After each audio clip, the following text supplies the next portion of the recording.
Yang terakhir tadi saya nyebut cuma 2 pembahasan, tapi saya pengen bonus nih, bonus. Ini kan liga mau habis. Terus yang Liga apa? rame liga ini kan sudah paruh kedua musim kompetisi. Ah, Sudah mau mendekat, hmm, sudah berapa 3 musim lah, tiga bulan lagi lah ya. 3 bulan. Terus satu hal yang Hmm. pasti, United pasti ada pelatih baru, ya kan? Dan yang santer diberitakan adalah Erik ten Hag sama Mauricio Pochettino.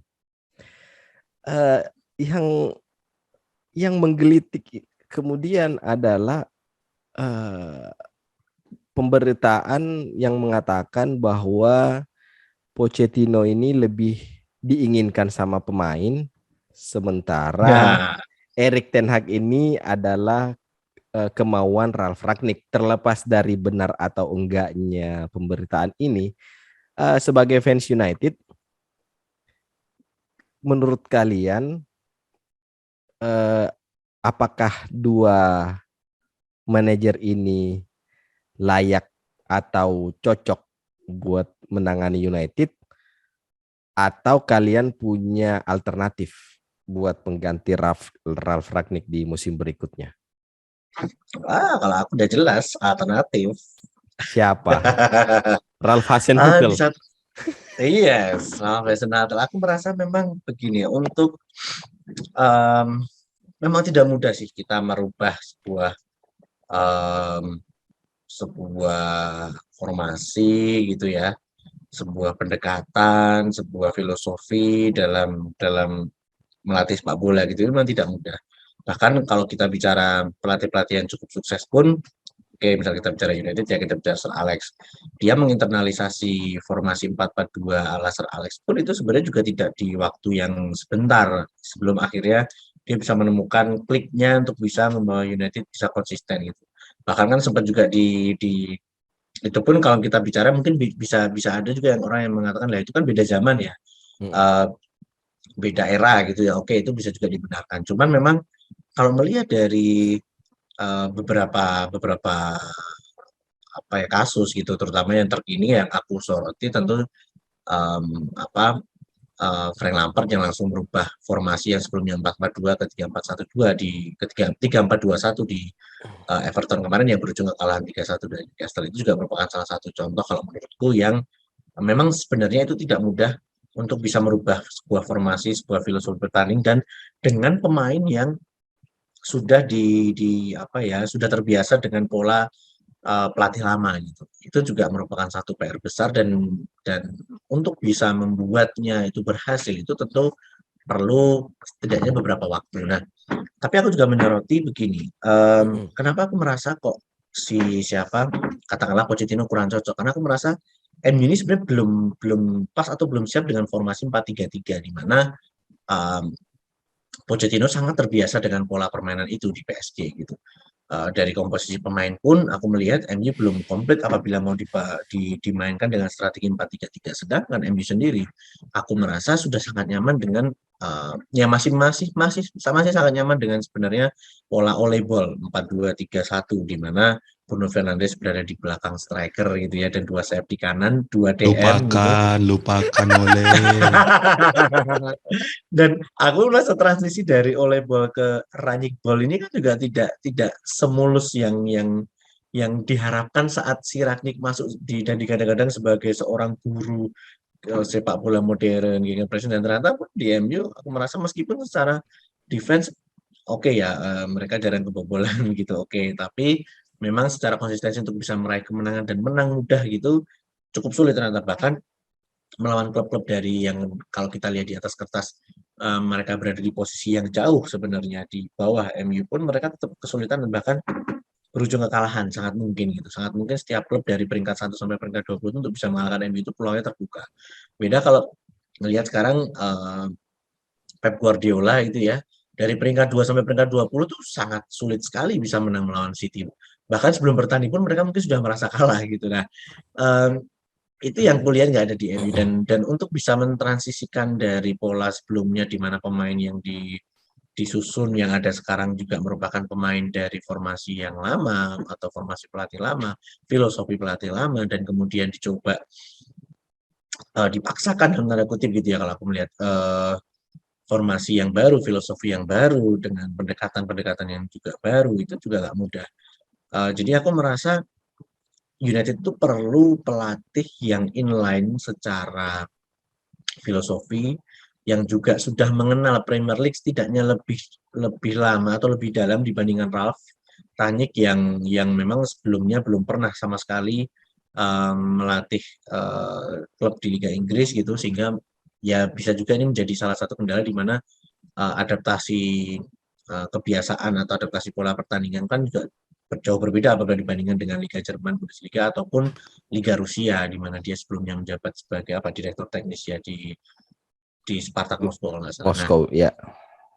Jadi memang MU kalau mau transisi yang smooth ya aku merasa orang yang tepat adalah Ralf Hasenhuttl, di mana Ralf Hasenhuttl udah lebih dulu malah melintang di Liga Inggris, dia sudah paham karakter permainan klub Inggris atau paling tidak atmosfer liganya itu seperti apa dengan dinamika naik turunnya dia bersama The Saints gitu.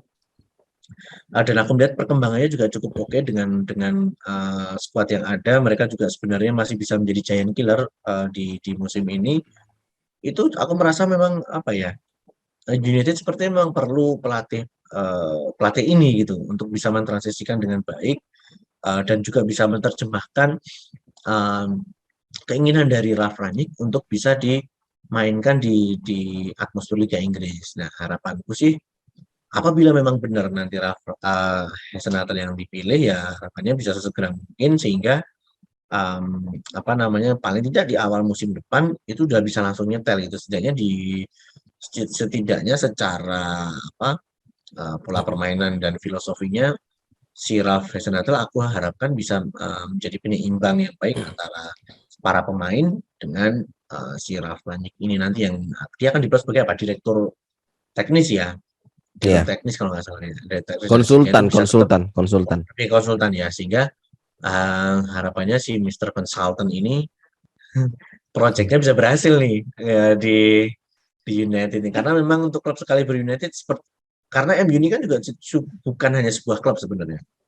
Kalau kita lihat sekarang un klub, wes. Kalau Barcelona tuh bukan lebih dari sekedar klub, un klub. Nah, un klub, bukan sekedar klub. Tapi ya kalau kita bicara kapitalis, memang sudah menjadi sebuah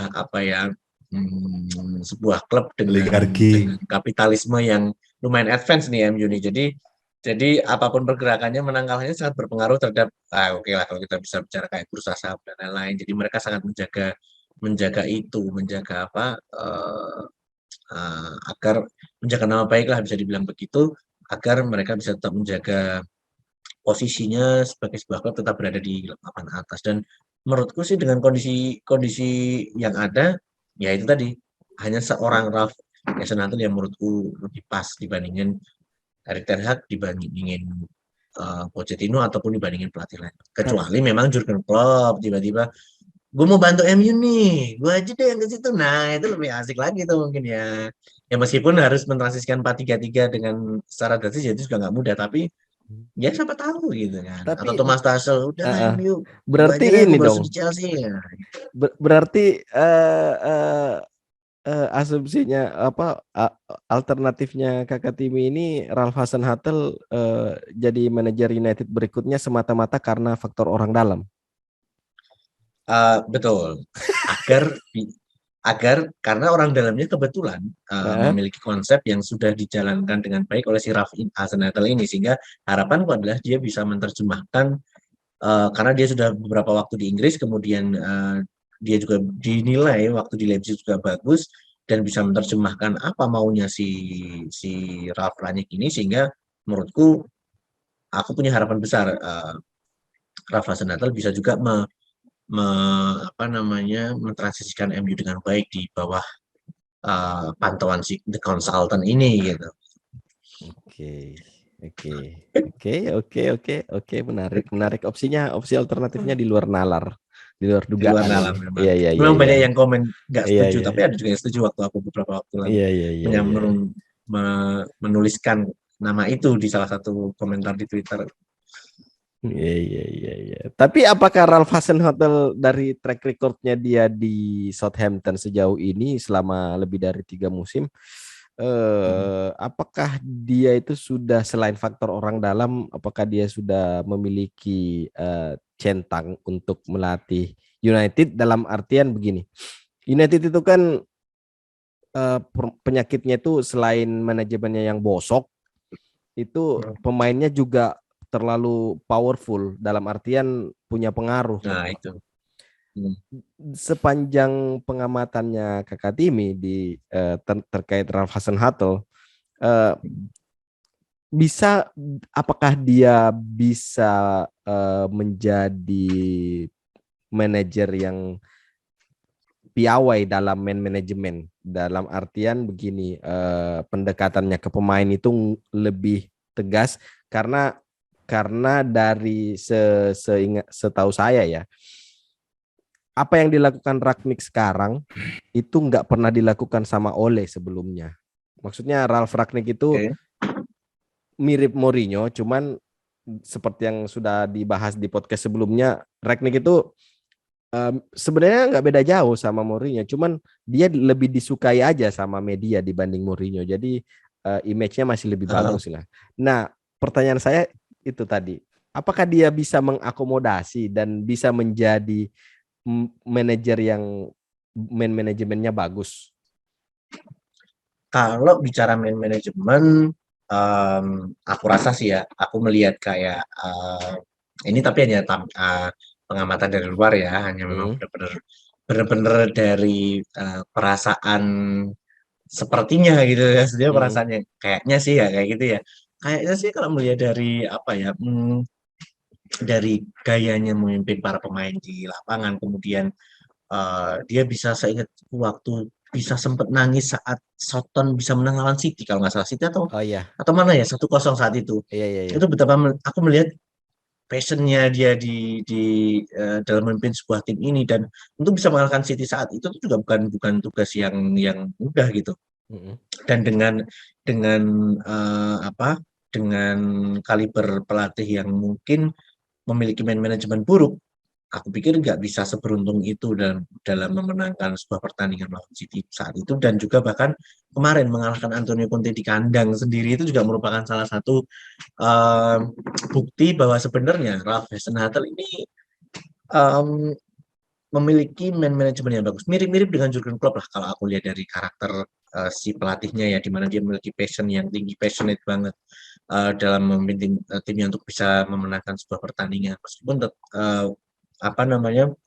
konsistensi memang masih menjadi PR. Dan juga kalau dilihat dari pelurunya ya, tanda kutip pelurunya yang dalam artian di sini adalah para pemainnya yang memang kalau di secara level kualitas memang belum merupakan pemain yang kualitas 1 di sepak bola Liga Inggris, tapi dia bisa membawa sampai dengan peringkat 10 sejauh ini, itu menurutku juga hasil capaian yang bagus gitu. Aku merasa memang dia memiliki karakter yang oke, memiliki manajemen yang bagus juga, dan itu saatnya dia naik kelas sih, menurutku sih seperti itu ya. Saatnya dia naik kelas untuk bisa memimpin para pemain-pemain yang bengal-bengal ini.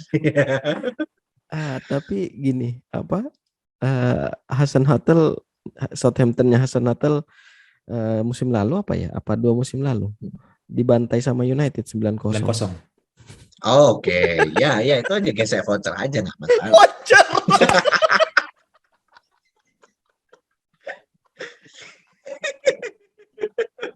Gesek voucher ya.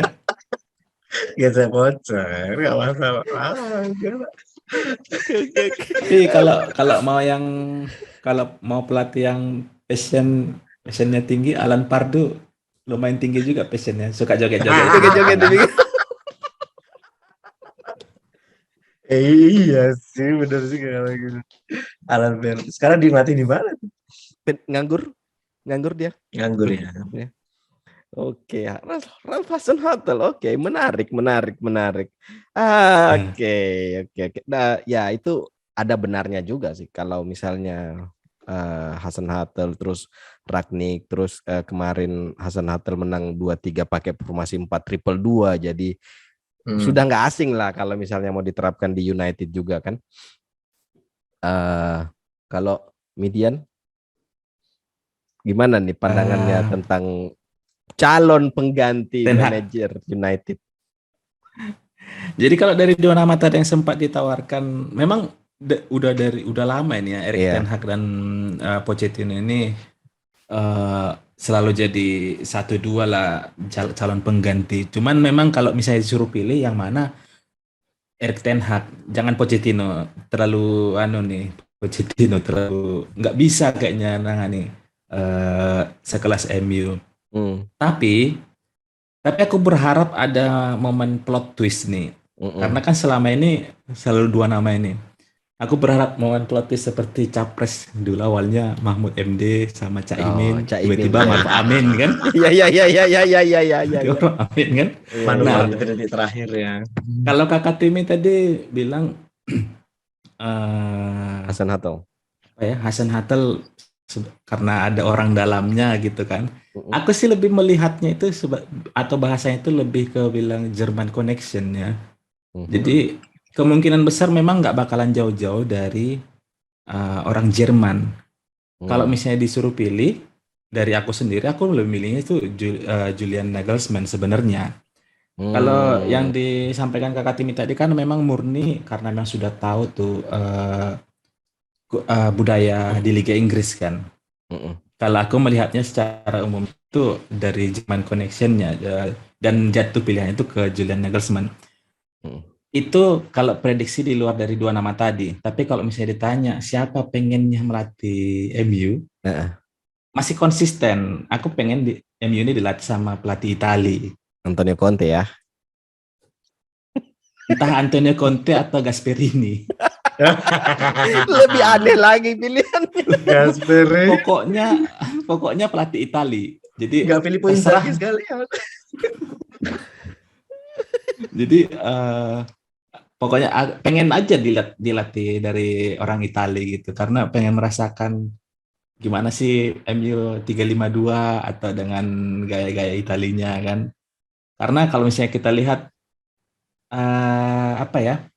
histori dari pelatih Italia di Liga Inggris itu kalau bisa dibilang lumayan sukses, walaupun ada yang cuman satu musim juara habis itu dipecat gitu kan. Cuman kalau setelah beberapa minggu ini aku lihat ada peluang nih di luar dari nama tadi. Diego Simeone itu lagi turun sekali di ATM. Iya. Jadi kalau misalnya dibilang kalau memang pengen pelatih yang punya karisma, yang beda tipis dengan Mourinho, kan, punya pengalaman, yang bisa getok pemain kalau macam-macam, kan. Momennya lagi pas nih, lagi agak turun dengan ATM. Diego Simeone kalau aku pilih. Cuman memang nggak pernah naik namanya. Mungkin bisa jadi karena ini Diego Simeone kan jadi pelatih gaji termahal kan. Jadi mungkin nggak ada pemberitaan terkait gosip-gosip. Cuman kalau masalah gaji harusnya MU nggak ada masalah terkait itu. Masalah gaji. Jadi dari nama itu Erik Ten Hag dengan Pochettino, Erik Ten Hag. Kalau di luar dari nama itu ya paling German connection. Kalau misalnya bukan juga ya pengennya dari Italia. Bukan juga ya Simeone.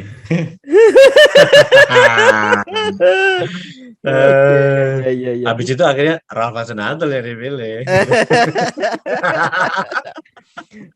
Simeone punya kesempatan buat meyakinkan petinggi klub United, buat petinggi United nanti nih di Liga Champions. Iya, bisa. Iya, betul. Kans itu besar bagi Simeone kalau misalnya dia bisa ngalahin United di 2 leg. Ya, bisa lah dibajak gitu kan. Iya, benar-benar. Ada nama lain yang mencuat dari nama-nama itu. Luis Enrique. Oh iya, betul. Aku kurang mantap sih sebenarnya.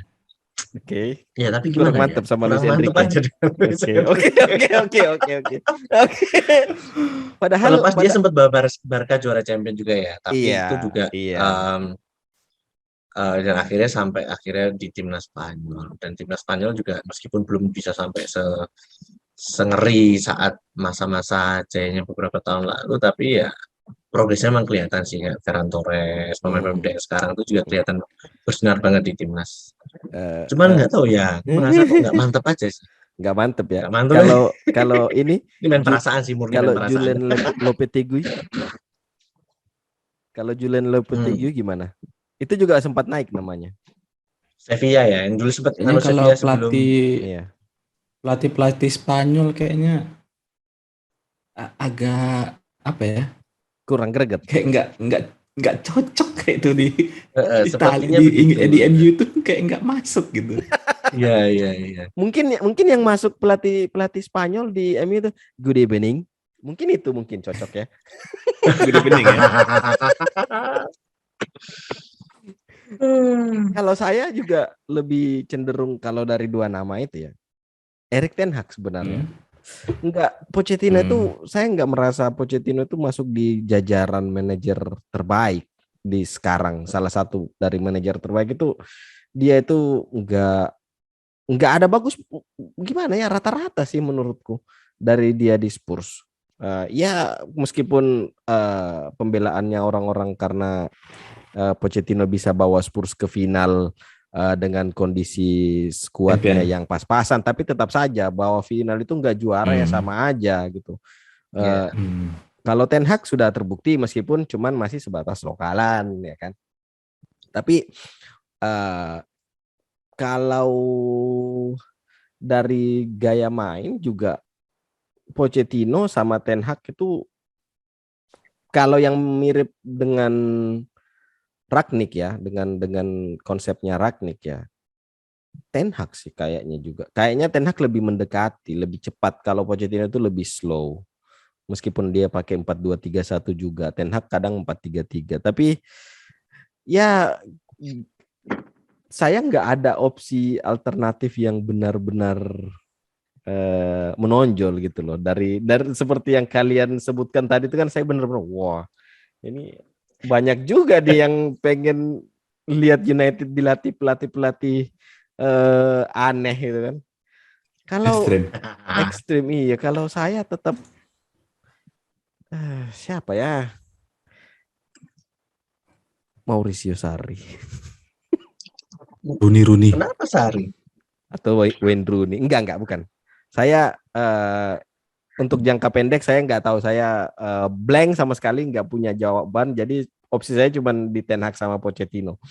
Tapi kalau kedepannya jangka panjang siapa? Saya sudah punya kandidat. Steven Gerrard. Apa?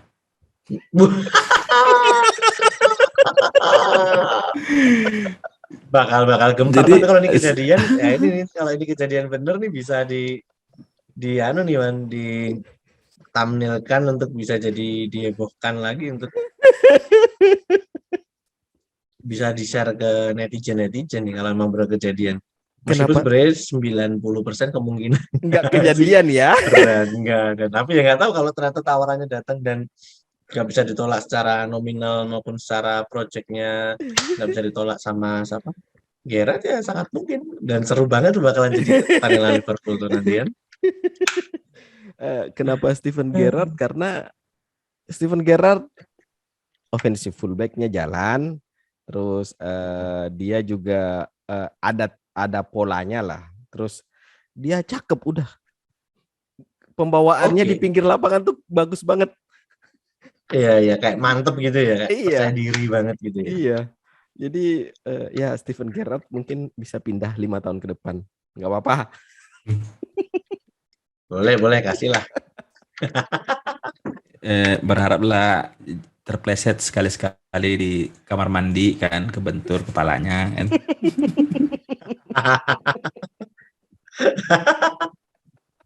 Oke, ini saya habis nyari tentang Luis Enrique karena tadi kepikiran kan. Jadi ada artikel dari The Mirror nih, dari Mirror, katanya yang paling mendekati Alex Ferguson itu Luis Enrique. Dalam hal bukan dalam hal taktik, tapi dalam hal rotasi pemain. Jadi katanya katanya ada artikel dari Mirror ini, Luis Enrique itu salah satu pelatih yang paling sedikit, paling jarang mengubah pakem. Dan itu terinspirasi katanya dari Alex Ferguson katanya. Ya nggak tahu, mungkin si penulisnya lagi mabuk mungkin pas dia nulis seperti ini. Terus dia juga menjabarkan bahwa peran fullback di Luis Enrique itu dimaksimalkan sama di taktiknya Luis Enrique, dan selain fullback sama winger. Meskipun formasinya Luis Enrique itu 4-3-3, beda sama Ten Hag dan Pochettino. Kalau Pochettino sama Ten Hag itu sama-sama 4. Ten Hag juga 4-3-3, dan Pochettino yang lebih ke 4-2-3-1. Jadi kesimpulannya Kakak Timi Ralph Hasenhuttl ya. Tetap Ralph Hasenhuttl. Konsisten di Ralph Hasenhuttl ya. Konsisten. Aktif ya. Kenapa mikrofon bergemanya? Cek. Oke. Ini gema nggak nih? Nggak ya? Udah enggak. Udah ya, oke. Berarti Ralph Hasenhuttl. Ralph Hasenhuttl ya. Okay. Remember the name. Oke. Seberapa yakin dengan Ralph Hasenhuttl? Ya, kau sih 80% lah. Oke, 80% ya. Oke. Berarti Kakak Timi sudah siap melepaskan Olebol. Sudah siap melepaskan Olebol. Memang kita harus lepas dari bayang-bayang masa lalu. Kita tidak bisa terperangkap pada masa lalu. Ya, langkah pertama kan Pogba yang sudah tidak akan, sepertinya kan cenderungannya nggak akan perpanjang kontrak nih. Kemudian mungkin Lingard juga akan ikut keluar gitu kan. Oke. Ya berarti udah saatnya rombak tim sekalian lah gitu. Satu pertanyaan nih. Kalau misalnya Ralph Hasenhuttl nih diambil sama United, pembelian pertamanya Ralph Hasenhuttl, Kakak Tim pengennya siapa? JWP. Waduh. Nggak jauh-jauh dari orang dalam memang. Iya sebenarnya. James Ward-Prowse atau strikernya strikernya Southampton itu juga cukup powerful tuh sebenarnya. Siapa? Aku agak lupa namanya. C. Adams. Yang siapa? Armando Broja. Armando itu yang baru itu kah? Oke. C. Adam tuh lah secara postur, dan ini harapannya misalkan bisa menjadi, paling tidak menjadi salah satu darah muda yang bisa diperankan di posisi depan gitu ya paling tidak, ataupun mungkin menjadi backup entah satu nama siapa nanti yang pemain yang mungkin bisa dibilang kelas dunia akan direkrut di posisi depan ya, di posisi striker melapis Cristiano Ronaldo. Nah, ketambahan siapa? C. Adam. C-nya seperti Charlie atau C. Adams, namanya memang C. Adams. Ya cuman CHE Adams. CHE Adams. Nah, ataukah C. Adams ini yang bisa menjadi pelapis untuk lini depan? Menurutku layak sih. Oke, jadi cukup oke juga sebenarnya. C. Adams ini mungkin bisa lah jadi Luis Saha ya. Nah, Unsung hero. Unsung hero ya bisa. Atau JWP in the next David Beckham. Oke, like boleh lah. James Ward-Prowse juga bisa kan.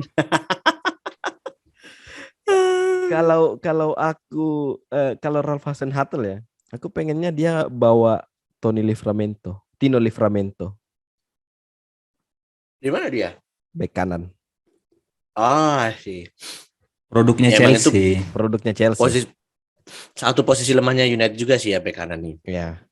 Oke, Ralph Hasenhuttl 80%. 80% mari kita lihat koneksi orang pemirsa. dalam. Ya. Oke. Kalau Midian, jadi siapa nih? Dari beberapa nama yang tadi kamu sebutkan, kamu lebih pengennya siapa? Kalau Kakak Timi kan nggak mikir lagi nih, dia udah. Nggak mikir, udah 80%. Udah Hasenhuttl. Aku tetap mau ngebagi dua. Oke. Yang antara Erik ten Hag sama Pochettino sama satu lagi yang satunya. Nah, yang tetap, satunya sebenarnya Erik sebenarnya udah nomor 1 itu kan. Yang nomor 2-nya dari nama-nama tadi itu Diego Simeone. Oke. Oke. Kalau Erik ten Hag, karena ada dua opsi nih dari Median. Kalau Erik ten Hag bakal pakai orang dalam juga nggak? nanti di pembeliannya atau Nah, kebangkitan Donny van de Beek. Nah, ini. jadi aku nggak tahu ya kalau misalnya dengan kedatangan Erik ten Hag nanti nggak mau berharap juga ada pemain yang dibawa dari Ajax. Aku berharapnya ada the next David Gill. Oh, Itu disosok Edwin van der Sar. oke. Oke. Jadi memang kalau misalnya dibilang boncosin Ajax, iya Dipretelin ditarik semua itu satu-satu, orang, dipretelin kan. satu-satu. Ya. Harapannya sih itu, cuman kemungkinannya kecil ya, karena lain cerita kalau Edwin van der Sar nih memang kecintaannya dengan MU karena masih biasa posting-posting tentang MU. Kalau MU main masih ada hashtag GGMU-nya kan. Terus jadi nggak tahu, siapa tahu, karena dulu eranya Ferguson itu kalau bisa dibilang seperti eranya di Italia sekarang ada Marotta. Jadi kondisi di klub itu di atas itu dia kayaknya ada memang orang-orang yang pintar lah kan. Jadi yang bisa dipercaya juga antara pelatih dengan karena kalau sekarang kan kita lihat Ferguson tuh sering duduk bareng juga sama David Gill kan. Dulu juga seperti itu. Jadi siapa tahu beli satu dapat dua kan. Erik ten Hag dapat Edwin van der Sar juga kan. Kalau pemain karena pengalaman Donny van de Beek nih kurang bagus kesannya, kayaknya memang nggak usah lah terlalu berangan-angan dari Belanda tuh siapa mau dibawa gitu. Dusan Tadic mungkin. Dusan Tadic dibalikin. Dibalikin. Udah tuir dia tuh. David Neres. Kalau dari Ajax sih, dari Ajax yang menarik itu satu, David Neres itu udah pindah. Sudah pindah dia. Yang menarik pemain Ajax itu satu, Anthony yang pemain Brazil tuh. Ya. Sayap kanan. Oke. Anthony skillful. Oke. Kalau Simeone, misalnya Simeone dia ke MU, siapa yang mau dibawa? Ya. Siapa? Joe Felix kah? Antoine Griezmann kah? Atau Saul kah? Saul masih loan ya ke Chelsea ya? Saul masih loan. Udah dibeli Chelsea 40. Oh, dibeli ya? Permanen kah? 40 juta sama Chelsea. Oke, berarti Saul ini Koke berarti. Koke udah tua. Udah tua ya. Jadi kalau misalnya Simeone Korea. Anggel Korea. Dan itu waktu dia awal-awal masuk di Atletico dilabeli the next Aguero itu. Kecil, boncos ya kan. Dia sempat main di Liga Italia kalau nggak salah ya. Bukan beda Korea lain itu, Korea Inter. Itu Korea ya. lain. Beda. Korea Argentina. Oke. Korea Argentina. Beda. Oke. Oke, Anggel Korea. Oke, jadi dari kakak Timi, Midian berapa persen peluangnya? Keyakinannya Ten Hag ke United sama keyakinan Simeone ke United? 50-50 sih.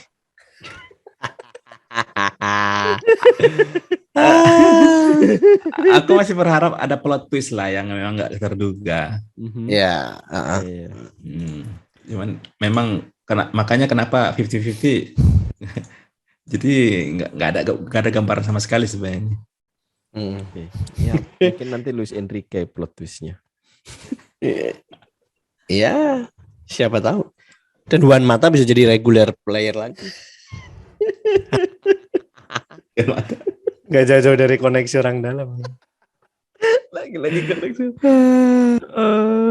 Oke lah, kalau begitu ini sudah selesai semua, dan kalau gitu pembahasannya, topiknya kita sudahi. Episode kali ini kita sudahi di sini, dan thank you Midian dan Kakak Timi. Yuk. Thank you. Thank you, Man. Thank you, Ian. Sampai ketemu di episode berikutnya dan selanjutnya.